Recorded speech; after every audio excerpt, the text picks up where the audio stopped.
유대인들은 율법을 생명처럼 중시했죠. 율법을 배우고 철저히 지키기 위해서 노력했습니다. 하지만 그로 인해서 얼마나 율법을 많이 알고 있고 얼마나 유명한 스승에게서 배웠느냐를 중요시 여겼습니다.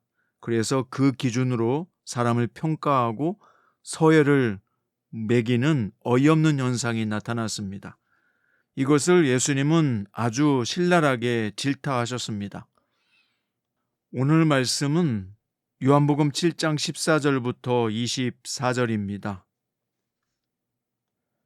이미 명절의 중간이 되어 예수께서 성전에 올라가사 가르치시니 유대인들이 놀랍게 여겨 이르되 이 사람은 배우지 아니하였거늘 어떻게 그를 아느냐 하니 예수께서 대답하여 이르시되 내 교훈은 내 것이 아니요 나를 보내신 이의 것이니라. 사람이 하나님의 뜻을 행하려 하면 이 교훈이 하나님께로부터 왔는지 내가 스스로 말함인지 알리라. 스스로 말하는 자는 자기 영광만 구하되 보내신 이의 영광을 구하는 자는 참되니 그 속에 불의가 없느니라. 모세가 너희에게 율법을 주지 아니하였느냐? 너희 중에 율법을 지키는 자가 없도다. 너희가 어찌하여 나를 죽이려 하느냐? 무리가 대답하되 당신은 귀신이 들렸도다. 누가 당신을 죽이려 하나이까? 예수께서 대답하여 이르시되 내가 한 가지 일을 행하매 너희가 다 이로 말미암아 이상히 여기는도다. 모세가 너희에게 할례를 행했으니 그러나 모세는 모세에게서 난 것이 아니요 조상들에게서 난 것이라. 그러므로 너희가 안식일에도 사람에게 할례를 행하느니라.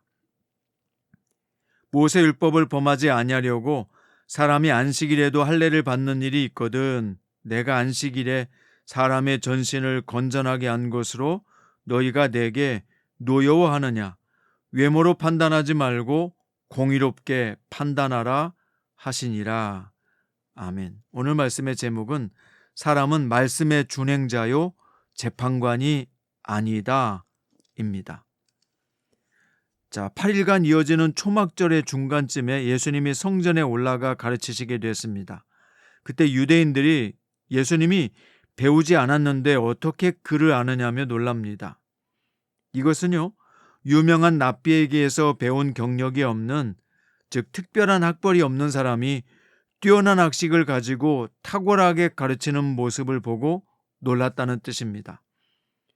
당시 유대인들은 유명한 스승에게서 배우고 많은 지식을 가진 사람이 더 높은 지위와 권력을 차지하는 것이 마땅하다고 생각했습니다. 하지만 예수님은 당신이 가르치시는 교훈이 하나님의 것임을 분명히 하셨습니다. 이것은 지식이 사람의 것이 아니라 하나님의 것인데 왜 하나님의 것을 자기 것인 양 자랑하며 서열을 나누느냐라고 하는 꾸짖음이었습니다. 우리나라도 보면 학벌을 정말 중시하죠. 지위를 우선시합니다. 이게 사실 심각한 폐해를 낳고 있는데요. 우리 그리스도인들은 이런 세상 문화 속에서 하나님 나라의 가치관으로서 사람을 바라보고 판단해야 합니다. 자, 17절부터 20절은요. 진리를 분별하는 것을 가르쳐 주셨습니다. 당시 랍비라고 하는 유대인의 스승들은 지식을 뽐내고 파벌을 만드는데 골몰했습니다. 그러다 보니까 그들의 교훈 중에는 하나님께 순종하는 삶과는 관련이 없었습니다. 예수님은 어떤 교훈이 참인지 거짓인지 알기 위해서 유명한 랍비를 찾아갈 필요가 없으며 하나님의 뜻을 행하면 알 수 있다고 말씀하셨습니다. 그래서 17절에 보면 사람이 하나님의 뜻을 행하려 하면 이 교훈이 하나님께로부터 왔는지 내가 스스로 말함인지 알리라 말씀하셨습니다. 그리고 자기 영광을 구하지 않고 하나님의 영광을 구하는 자의 가르침은 참되고 불의가 없지만 유대인들은 자기 영광만 구한다고 확실하게 꼬집어 주셨습니다. 19절에 보면 그들은 율법을 중시하는 척 했지만 실제로는 율법을 어기면서 오히려 의인인 예수를 죽이려고 했다는 것입니다. 이것이 바로 그 유대인들의 문제입니다. 유대인들은 자신들의 문제는 인식하지는 못한 채 예수님이 귀신 들렸다고 비난했습니다. 여러분, 여기서 우리가 알 수 있는 것은요, 말로만 하나님의 뜻을 이야기할 뿐 실천할 마음이 없으면 진리가 무엇인지 알 수 없다는 것입니다. 진리를 누가 가르치는지, 진리가 어디서부터 오는지 알 수 없다는 것입니다. 진리는 그것을 실천하려 노력하는 자의 것이지 학문적으로 연구하는 자의 것이 아니기 때문입니다. 자, 21절부터 24절은 예수님께서 아주 중요한 말씀을 하셨는데요. 예수님은 이전에 행하신 일을 예로 들어서 유대인이 얼마나 무지한가를 드러내셨습니다. 그것은 바로 유대인들이 이상히 여긴다고 하는 사건인데요. 그것은 38년 된 병자를 안식일에 고친 사건입니다. 그 사건으로 인해서 예수님이 살해 위협이 계속되었기 때문에 예수님이 갈릴리에 머물기도 하셨습니다.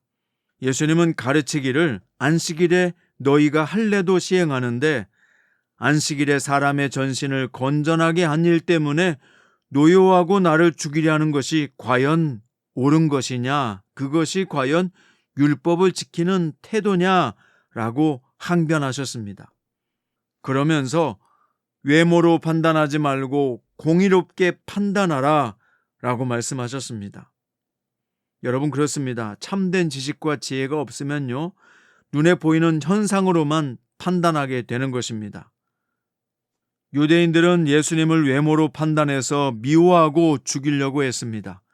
예수님의 가르침을 심도 있게 검토하고 진위를 따져볼 마음이 없었습니다. 사람을 외모로 판단하면 편견에 치우치게 됩니다. 성도는 공의로 판단하시는 하나님을 기억하십시오. 남을 판단할 때는 외모나 학벌이나 생긴 것이나 가진 것을 가지고 판단하지 마십시오. 그것으로 인생의 성공과 실패를 가르지 마십시오.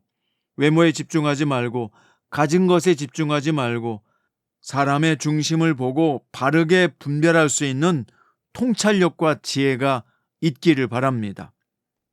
말씀의 결론입니다. 성도는요, 말씀을 열심히 듣고 읽고 묵상하고 공부하고 배워야 합니다. 그때 중요한 것은 태도입니다. 따르고 순종하고자 하는 태도로 말씀을 읽어야 하고요, 들어야 하고 묵상하고 배워야 합니다.